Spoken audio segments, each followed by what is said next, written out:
শ্ৰদ্ধেয় কপিলীপৰীয়া ৰাইজ, ইয়াৰ দ্বাৰা আপোনালোকক জনোৱা হয় যে বৰ্তমান কপিলী নদীৰ পানী ক্ৰমাৎ বৃদ্ধি পাব ধৰিছে।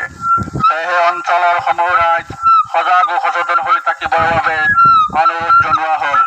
ধন্যবাদেৰে ৰামপুৰ ৰাজহ চক্ৰ বিষয়া। শ্ৰদ্ধেয় কপিলীপৰীয়া ৰাইজ, ইয়াৰ দ্বাৰা আপোনালোকক জনোৱা হয় যে বৰ্তমান কপিলী নদীৰ পানী ক্ৰমাৎ বৃদ্ধি পাব ধৰিছে। সেয়েহে অঞ্চলৰ সমূহ ৰাইজ সজাগ ও সচেতন হৈ থাকিবৰ বাবে অনুৰোধ জনোৱা হ'ল। ধন্যবাদেৰে ৰামপুৰ ৰাজহ চক্ৰ বিষয়া।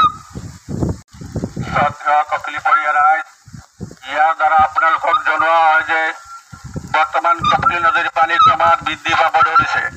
সেয়েহে অঞ্চলৰ সমূহ ৰাইজ সজাগ ও সচেতন হৈ থাকিবৰ বাবে অনুৰোধ জনোৱা হ'ল। ধন্যবাদেৰে ৰামপুৰ ৰাজহ চক্ৰ বিষয়া। শ্ৰদ্ধেয় কপিলীপৰীয়া ৰাইজ, ইয়াৰ দ্বাৰা আপোনালোকক জনোৱা হয় যে বৰ্তমান কপিলী নদীৰ পানী ক্ৰমাৎ বৃদ্ধি পাব ধৰিছে। সেয়েহে অঞ্চলৰ সমূহ ৰাইজ সজাগ ও সচেতন হৈ থাকিবৰ বাবে অনুৰোধ জনোৱা হ'ল। ধন্যবাদেৰে ৰামপুৰ ৰাজহ চক্ৰ বিষয়া। শ্ৰদ্ধেয় কপিলীপৰীয়া ৰাইজ, ইয়াৰ দ্বাৰা আপোনালোকক জনোৱা হয় যে বৰ্তমান কপিলী নদীৰ পানী ক্ৰমাৎ বৃদ্ধি পাব ধৰিছে। সেয়েহে অঞ্চলৰ সমূহ ৰাইজ সজাগ ও সচেতন হৈ থাকিবৰ বাবে অনুৰোধ জনোৱা হ'ল। ধন্যবাদেৰে ৰামপুৰ ৰাজহ চক্ৰ বিষয়া। শ্ৰদ্ধেয় কপিলীপৰীয়া ৰাইজ, ইয়াৰ দ্বাৰা আপোনালোকক জনোৱা হয় যে বৰ্তমান কপিলী নদীৰ পানী ক্ৰমাৎ বৃদ্ধি পাব ধৰিছে। সেয়েহে অঞ্চলৰ সমূহ ৰাইজ সজাগ ও সচেতন হৈ থাকিবৰ বাবে অনুৰোধ জনোৱা হ'ল। ধন্যবাদেৰে ৰামপুৰ ৰাজহ চক্ৰ বিষয়া। শ্ৰদ্ধেয় কপিলীপৰীয়া ৰাইজ, ইয়াৰ দ্বাৰা আপোনালোকক জনোৱা হয় যে বৰ্তমান কপিলী নদীৰ পানী ক্ৰমাৎ বৃদ্ধি পাব ধৰিছে। সেয়েহে অঞ্চলৰ সমূহ ৰাইজ সজাগ ও সচেতন হৈ থাকিবৰ বাবে অনুৰোধ জনোৱা হ'ল। ধন্যবাদেৰে ৰামপুৰ ৰাজহ চক্ৰ বিষয়া।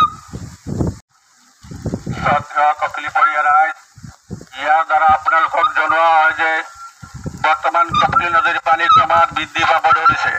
সেয়েহে অঞ্চলৰ সমূহ ৰাইজ সজাগ ও সচেতন হৈ থাকিবৰ বাবে অনুৰোধ জনোৱা হ'ল।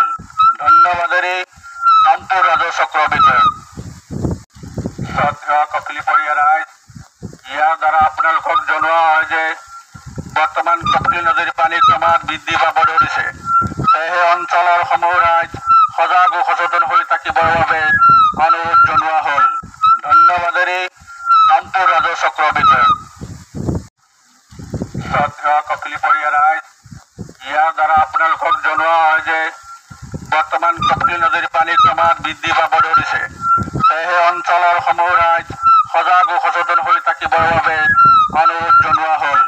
ধন্যবাদেৰে ৰামপুৰ ৰাজহ চক্ৰ বিষয়া।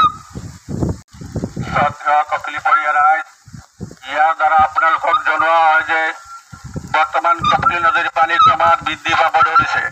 সেয়েহে অঞ্চলৰ সমূহ ৰাইজ সজাগ ও সচেতন হৈ থাকিবৰ বাবে অনুৰোধ জনোৱা হ'ল। ধন্যবাদেৰে ৰামপুৰ ৰাজহ চক্ৰ বিষয়া। শ্ৰদ্ধেয় কপিলীপৰীয়া ৰাইজ, ইয়াৰ দ্বাৰা আপোনালোকক জনোৱা হয় যে বৰ্তমান কপিলী নদীৰ পানী ক্ৰমাৎ বৃদ্ধি পাব